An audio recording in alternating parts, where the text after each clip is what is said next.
Hi everyone, welcome back to my channel. Happy New Year. Welcome to 2023. My first video back. I hope you had a great Christmas. I feel like it's gone by so fast. I think I took like 2 weeks off from filming, not even intentionally. I just made my last Vlogmas, the last video of 2022. And then here we are, a week into January by the time you're watching this. Where does time go? It's freaking scary, but welcome back. It's so good to see you all. It's nice to sit down and have a chat and have a little catch up. Today is going to be my second trimester recap. I know my first trimester video was more of like a vlog with little bits of me, well, quite a lot of me sitting down chewing your ear off, which I'm actually going to be doing for 99% of this video. I did vlog little bits and I will put vlog footage over the top because a lot of it was scan stuff. But to be honest, as you'll learn through this video, the second trimester was a little bit more quiet, like not much going on, which is a good thing. I feel like in the first video I had stuff to say if there was maybe little issues or worries. So I am very grateful, but I still wanted to do this video because, like I said in the first video, I am very new to all this. I still have a lot to learn. I'm learning as I go, and I love watching videos like this to kind of prep myself and educate myself. And if this helps someone else and gives someone an insight of what's to come in the future or in the next few weeks, then sounds like a good idea to me. So I'm just going to give you guys a little bit of a backstory of what's been going on with me, appointments, etc. Everything second trimester related, because I am now in my third trimester, which is the craziest thing ever.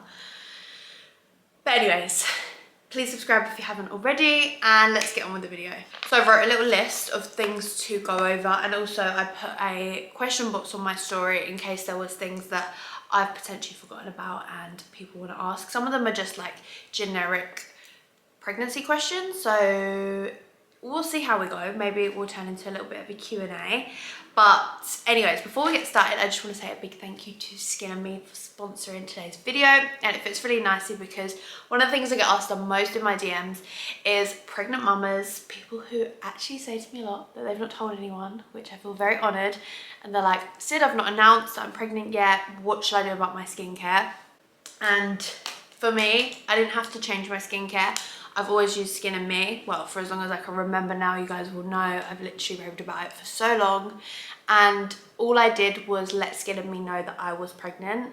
Well, I let them know I was trying, and that is a section on the consultation. So to start from the beginning, if you've not heard of Skin & Me, you fill out a consultation and it is personalised skincare for you. So everyone's is completely different. And I filled out that I was trying to conceive, and they took that into consideration when looking into my ingredients. So obviously if you're watching this and you're not pregnant and you're not trying to conceive or anything, obviously Skin & Me is still a great place to get your skincare. I cannot rave about it enough. I just think it's a no-brainer. Why would you not want skincare that is literally going to correct all the things that you want to change? So you can go to them and say, I just want a glowier complexion, I have spots in my hormonal areas like chin down, I have texture. There's like, the list goes on. You can kind of just fill out as much or as little information as you like, and if something's not working for you, by all means go back to them. It's like a constant, obviously our skin's always changing. You don't get skincare and annoyingly it doesn't work for the rest of your life. Your skin adapts, it's always changing. So it's a great time to be looking into new skincare for 2023. You can start new habits. It can be part of your vision board if you want to like clear up your skin. So in particular, I use the Daily Doser, which I use at night, and this is the one that is specifically designed for your skin and your skin only. And then I really love these as well. These aren't probably ones I'd swear by as much because this is the one that's going to transform your skin, but these I just love. I like this little trio, and I have the moisturizer and the cleanser, which is so gentle on your skin, and I always have these in the shower with me, and I literally, well, I take them all anywhere I go. So of course Skin & Me have very kindly given me a discount code for you all. If you did want to give it a go, you get the first month for £3.50 if you use the code SydneyJan. I'll put the information on the screen and down below. and it's usually £24.99, so it's a really good chance for you to try. And believe me, sometimes it just comes down to being consistent. If you try this out with my code and really give it a go for a month, I'd say 2 months, if you really want to give it a go, and that's how long it takes to form a habit. 2 months, look at me with the facts, and you could literally see the biggest changes in your skin, and it could all be because of one product. It's just so quick and easy. It takes literally next to no time, which is why I love it. And if you're a mum, thank me later, honestly. But like I said, I'll put the information in the description box, and thank you to Skin and Me for sponsoring. Right, so I'm gonna go through my notes as a bit of a timeline, and then I will have a little bit of a ramble and a look through the questions at the end. But I'm going to talk you through appointments each week that I had, and also I've just double checked second trimester, in case you didn't know, because I didn't know and I clearly still don't know, is week 14 to week 26, and they call it the golden period because any unpleasant effects normally disappear in the second trimester. Luckily, if you watched my first trimester video, which I will link in the description box, I was very lucky, and I didn't really have any bad side effects in the first trimester, which I'm so grateful for. I actually think I might have more like negative side effects in this trimester, but I'll get into that in a little while. First of all, my first appointment in the second trimester was my 15-week midwife appointment, and that was with my GP. So in case you were like me, you always obviously hear that you have a midwife. That's not the case that you have a midwife. You have a specific midwife. I'm going to speak for me, by the way.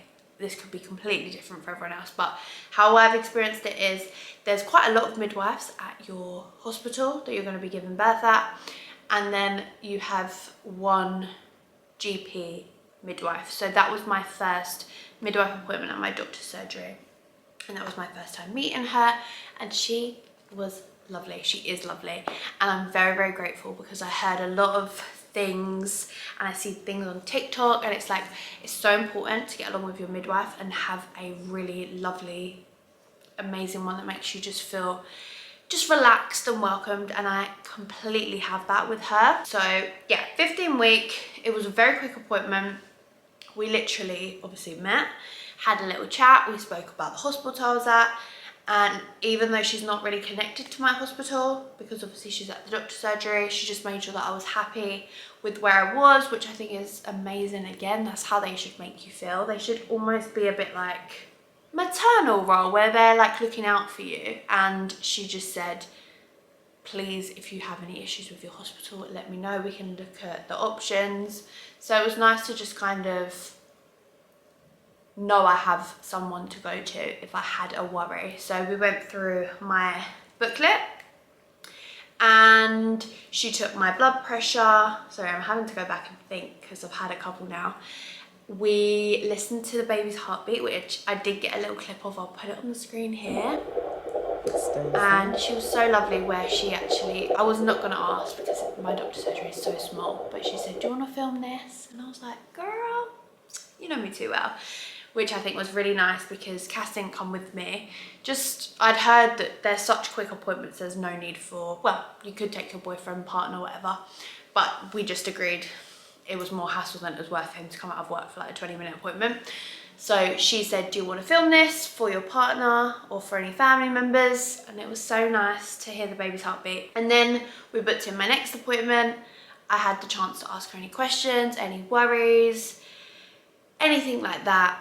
And that is pretty much all that happened in the 15-week appointment. It was very short and quick. And then for us, we had a scan at 18 weeks, which is a private scan. So obviously this won't necessarily come up in your second trimester unless you want to have one. But we had one for our gender because we had a gender reveal booked, and stupidly booked it around a week before our NHS scan. So we had that at the window to the womb. Found out, well, we didn't find out the gender there, but they put it in an envelope, and then we did our little reveal.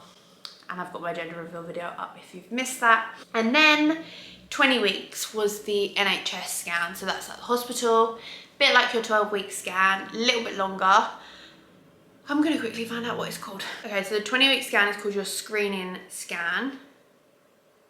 And in a nutshell, they are checking everything health-wise for the baby. So we actually had a male midwife for that appointment, and he just kind of said to us, watch the screen. As soon as he said, like, she's fine, like, you can enjoy watching the screen whilst I kind of go quiet for a little while, and he was just doing all of his checks. And again, I've seen a lot of TikToks where it's like what you see versus what the midwife sees, and it's like, we're like, oh, look at their lips, and they're checking for a cleft lip, or they're looking at the heart, and like, we're like, oh, look at the little flicker, and they're just checking that the heart's actually working right. So obviously they're doing the really in-depth stuff to make sure that there's nothing going on, nothing to be worried about. And we just literally was watching her do backflips and whatnot. He asked us if we wanted to know the gender. We explained we already knew, but you let us know. We'll tell you if it matches. And yeah, it's definitely a girl. And then, technically speaking, that is your last scan, unless there's any worries, you get further into your pregnancy and anything else is maybe coming up as a worry, which I think's mad, but it's just, it is what it is. Unless you are happy to go for private scans and pay for them, you literally get 2 NHS scans, 12-week and 20-week. And as of right now, I should have said this at the beginning, I'm currently 27 weeks. I don't know if I'll end up having another scan unless it's private. I guess the way you can look at it is you hope to not have another NHS one, because then it's only because that they're doing extra checks. But if it needs to happen, it needs to happen. But they do say to you, technically speaking, this is your last scheduled scan. So for me, that's the last time I've been to the actual hospital up until now. I'm going this week, which I'll get onto in a sec. And then we had a 4D scan, which was literally last week. You might have seen my TikTok, you might have seen my story.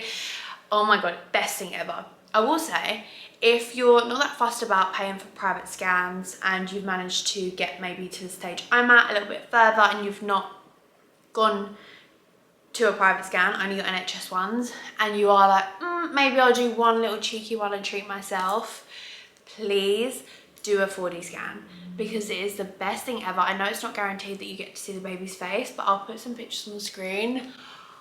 Oh my goodness. We went on New Year's Eve. It just so happened that that was around the timing I was told you can get the best outcomes for the pictures. I think they say between 27 and 30 weeks. And it was New Year's Eve, we had nothing to do, and there was a little clinic near me that my friend recommended. And I messaged him and I was just like, do you have any availability today? And she actually had one appointment and it was unreal. First of all, not an ad, I paid for this appointment. She was amazing. I'll put information down below if you are based in Hertfordshire. Highly recommend. The appointment was like an hour long. I can't tell you how, like, we left on cloud 9 and it was pouring with rain, and I'm very impacted by the weather, and I was just literally on top of the world, even though it was disgusting weather. And then that is pretty much where we're up to. I'm going to the hospital this week for a glucose test, which once it's happened, I'll talk about it in the 3rd trimester vlog, but that's because I have polycystic ovaries, so not everyone will have this, and I know you can have the diabetes glucose intolerance test. I think it's gestational diabetes. If you don't have polycystic ovaries. I know that Aisha just had the test, one of my friends, and hers wasn't for the same reasons that I'm going. So I think it depends if your midwife wants to book it for you. I've had this booked for a while. I've got it on Thursday, but I will update you all on what goes on with that. But that is literally because I have polycystic ovaries and it is one of the checks that they want to do. So then let's talk about some random things that I've learned through my 3rd trimester. So these are in no particular order. First of all, no one told me that your milk starts coming in so early. Obviously I knew it would come in before the baby's here, but I'm gonna be honest, this might be TMI, around 2 weeks ago, I noticed one of my boobs leaked. Just a little tiny bit, like a little tiny bit. But I honestly thought I was on my own in bed and I could feel damp. And I just thought, there's no way I'm sweating that much. I just genuinely thought that my armpit, the way I was laying, that my armpit was dripping. Gross. It wasn't, it was milk. It was milk, which no one told me. And then I texted the girls and I was like, why did none of you tell me this happened so early? And they were like, oh yeah, that's completely normal. And I googled it and it is obviously so normal. And I don't know, I think because I'm still like 3 months, well, just under now, but at the time I was like, I'm still 3 months away, what is going on? But now it's happening quite a lot. Like I wear like little t-shirt bras. I think I've got one on now. Yeah, I definitely have, that's all I can wear. But I noticed like little tiny circles of wet patches. Mind blown. Did you know that? Did you know it kicks in around, I'd say, what week am I on now? 27. So yeah, probably around 25, 26 weeks. Might not be the same for everyone, but yeah, back pain. Yeah. My back's been really hurting, I can't lie. I get it all over. There's some days where it's my lower back. I'd say majority it's like the center / around my shoulder blades. And I'm just having to do this a lot, which is fine. And I'm actually a lot more comfortable being up and about, which is strange. And sometimes wake up from a whole night's sleep and I'm uncomfortable. I don't actually think I'm getting along with the pregnancy pillows. I think they cause a little bit of back pain because I'm not as relaxed. It's really strange. Everyone's so different. But yeah, that kind of kicked in around 5-6 weeks ago, I'd say. So around halfway. And as I get bigger, it's probably gonna only get worse. I mentioned it to my midwife. It's normal, it's nothing to worry about. Annoyingly, when you're pregnant, there's not much you can take in terms of pain relief. Paracetamol. I've done a lot of hot water bottles and like them heat up bags you put in the microwave, which eases it a little bit. And yeah, just really focusing on my posture. But I've never experienced this before, so it's definitely with pregnancy. But again, not everyone gets it. A lot of people ask me when I feel movement. I think that's going to come up in the Q&A quite a lot. But this was one of my favourite parts of the second trimester, was when I started to feel her move. It's literally like little pops. I'd say best way to describe it is like either like bubbles popping or like popcorn popping. And that started around 16, 17 weeks. I will say, please don't panic if you're further along than that right now and you're like, oh my god, I've not felt movement, because I follow quite a few girls that are pregnant in the industry that I'm in, and they've got placentas in a different place, which means you can feel the baby a little bit later on. Any worries, always just run it past your midwife. And now the girl is literally doing karate in my belly. It's crazy. It just gets so much stronger, and obviously it's going to get so much more strong, but I can literally feel her like turning now. It's the weirdest thing. So that's all I have written down. That's all I can remember off the top of my head. I'm going to go on this Q&A and I'm not going to bore you too much longer, don't worry. But I'm going to fly through a couple of these. I don't think many of them are actually second trimester related as such. It's literally just pregnancy questions. How have you coped with stretch marks? Do you have any yet? So I don't actually have any yet, which I'm very grateful for. And I will say touch wood, just because I personally would love to go through my whole pregnancy, being very honest, and not have them. It doesn't run in my family. I've heard it can be genetic. I know, again, everyone's different. It depends if maybe you're eating loads at the same time and your body holds the baby differently. You're having a really big baby, blah, blah, blah. I've not had any yet, but I am creaming a lot. I know, again, that sometimes doesn't help, but I moisturize a lot, and yeah, I'm doing everything I can to avoid it. But if it happens, you know. I think my body, I've literally got like one stretch mark on my leg, which is really odd, like on my thigh, not even on the other side. So I don't think I'm prone to stretch marks, but I will keep you posted. If I get any, I will let you know. See, there's a lot of questions about feeling the baby move. I get it's such a worry, but just be patient, and like I said, just reach out to your midwife. They're so used to all these questions. So a lot of people have asked what I've got so far for the baby. Other than clothes and the odd little bits like that. I guess necessity wise, I've got the pram, which you would have seen in another vlog. I've got a bedside cot, which both of them are from Mamas and Papas. I have just received my car seat, I'm pretty sure. Literally like 2 hours ago it came. I've not opened it. I can see it's definitely the base that goes in the car. But then there's a huge box. And I'm hoping that that's the main part of it. So, car seat. And then I have a few things on order that haven't come yet. Such as like a little, I don't know the actual names for them. I will do a whole video if you guys want at some point. Or I'm sure when I've kind of got her nursery together, I'll talk you through everything. But one of them like bouncing seat things, body harness things. I actually haven't got loads. That might sound like a lot, but I just looked over at my bath and I've not got anything to put her in the bath yet. I don't know, I feel like I've got no sterilizers. I got 1 pack of bottles because on Black Friday I saw that there was a deal on some bottles that I remember someone saying they were really good. But yeah, I literally don't have much. I need to actually pull myself together a little bit. Are you scared you're gaining weight and you're not going to be able to lose it? I am. Any advice? I'm trying not to have that mindset. There's some scales in my bathroom which are currently under the toilet. We have like a toilet off the floor. And the odd time I've glanced at them and I thought, should I step on them? But I thought, I'm obviously going to be putting on some form of weight. Like there's a foreign object in my body. And she's obviously getting heavier, which means I'm going to be getting heavier. But then like, it is what it is. That's what it's going to take for her to grow. And what women's bodies go through when they're pregnant is the most amazing thing ever. So I'm really trying not to let my, I don't know, I'm really trying not to let my body insecurities overshine the beautiful thing that is going on. And I'm shocked that I've managed to do that so far, to be honest.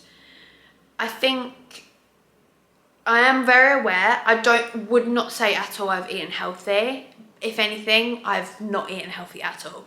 But I haven't overeaten. Looking at myself in the mirror, I don't think I've put on a lot. Obviously, I'm going to put on some because I'm growing a baby. But I don't know. I think it's one of the things I have to cross that bridge when I get to it. I do think I'll feel very different once there's no longer a baby in my belly and then there's still a belly there. But I just want to kind of cross that bridge when I get to it. And also just be easy on myself because we're growing humans. If you're sitting there thinking right now, I can relate to that question, I'm worried I'm not going to be able to lose it. Don't get me wrong, in a way I'm like, oh God, am I ever going to get my old body back? But it's something that will come with time. And the most important thing is the baby that you're about to bring into this earth. Yeah, just something to worry about in the future. I will keep you posted with all that. I definitely want to go back to the gym because I haven't worked out this pregnancy, but I will take it very easily because I don't want to miss that newborn stage because I'm worried about how I'm going to look. I just want to absorb every single moment. Did you notice any changes going from your first trimester to your second trimester? And then someone else said, has your second trimester been harder than you thought? Not really. Again, I obviously said I've got back pain, I've got this and that, but I really feel like I cannot complain at all. I still feel very fortunate that I've had it quite smooth sailing. And no, I wouldn't say there was any turning point where I woke up and was just like, wow, I feel like I'm in a different chapter of this pregnancy. Obviously it is split up into thirds. I don't know why. Is it because of the appointments? Who knows? But if it wasn't for the fact that it was a thing to call them trimesters, there's no way I would have known that there was a shift in the amount of weeks. Other than obviously just the progression of the baby, like the baby moving and you are getting bigger and stuff like that. So no, not really. But again, it goes back to if you had an awful first trimester, they call it the golden trimester, because then things start to ease off. So I can imagine for some people they really feel that change, but not particularly for me. But anyways, I'm gonna cap that there because I've not edited this back, but I feel like this is going to be quite lengthy. But I hope this helped and hope you enjoyed watching this video. Let me know if you have any more questions. I can obviously do another video at some point with more of a generic Q&A for pregnancy, or just DM me, comment down below and I'll try and respond. But yeah, I'm going to leave that there for now. I hope I didn't forget anything. Hopefully there's nothing really obvious, but yeah, thank you guys so much for watching. Don't forget to check out Skin and Me. I will leave the link in the description box with my discount code, and I will see you guys in my next video. Bye guys.